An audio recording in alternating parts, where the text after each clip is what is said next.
So divide by 12, that's $1,887, let's say, for 1 month of interest. Okay, so $1,887 for 1 month. So let's add the interest, 1,887 interest for month 1. So 276,779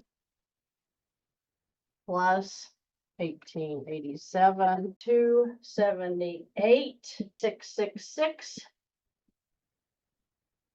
at the end of month 1. Okay, so wait a minute. Hold on here a second. So I went from 283,000 balance at the first of the month down to 278,666 by the end of the month, and what is that? 278,666. And I paid off $4,334 in debt in 1 month just because I transferred it from the mortgage into this line at 8%. Remember, they only had $609 in cash flow when we first started, but now, just because we got their debt organized into a tool that's going to serve them instead of the bank, I paid off $4,334 in the first month. Okay, so let's keep going. How long is it going to take them to pay this off then at that rate? At the high interest, let's just talk about month 2. Okay, because we want to talk about how the interest goes down every single month. So month 2, let's do it again. Income goes in 10,200. So this is income in for month 2. Let's do the numbers. So 268,466.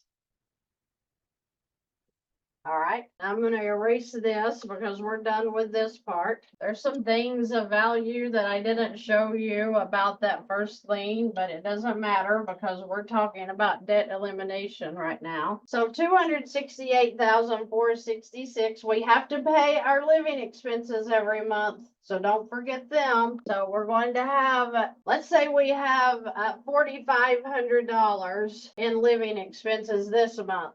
Let's act like, oh, we had something happen and we had to pay extra out for living expenses. So we're going to increase it from where it was here. I know, Christy, calm down. Christy, calm down. You're making all of this look too easy, because if you're showing they're having more expenses than what they regularly do, you're going to mess up the numbers. No, we're not. So we're adding in the expenses now. So the balance is 272,966.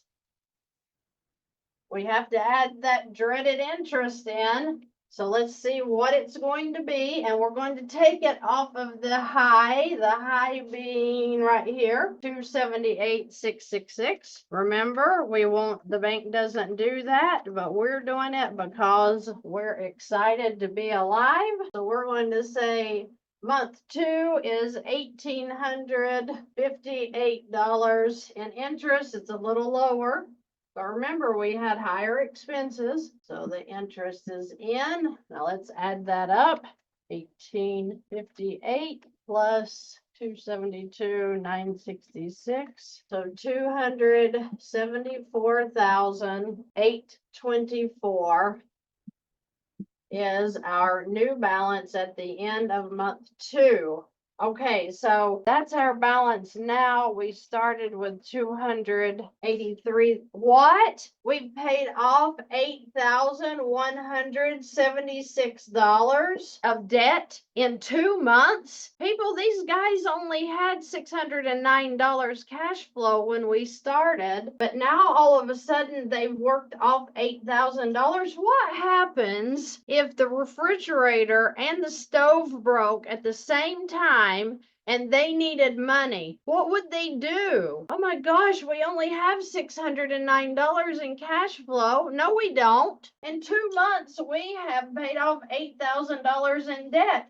And if we need $2,000 to buy the new refrigerator, and then I don't even know how much that stuff costs, but let's just say it's 2,000, 6176 would still be available in the account. So when the emergency happens, they can go to this fund.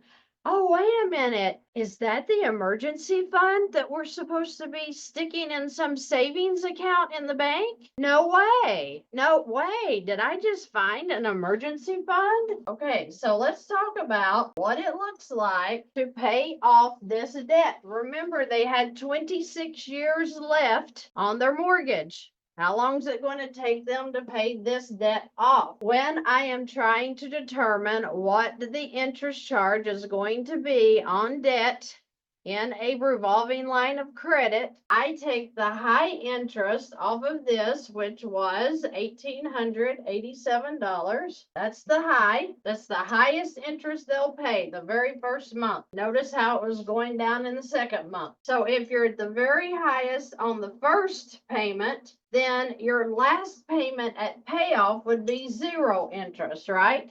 So I divide the high interest by 2 to see what the average interest is going to be throughout the payoff of this line of credit. So $943.50 would be the average interest charged throughout the beginning to the end of this line of credit. From beginning, 283,000 to the 0 balance. Okay, so when I am trying to determine how long it's going to take to pay off the line of credit, I divide the interest at the high by 2. This is $943.50. So how long is it going to take them to pay this off? All right, let's just keep running numbers. It's just math. It's just math. All right, so we're going to take the income, 10,000. Well, let me write the interest, the 943.50 for the average interest over here. I'm going to erase this off now. Okay, so they have $10,200 in monthly income. Their living expenses, which I have 4,500, they're showing at 3,979.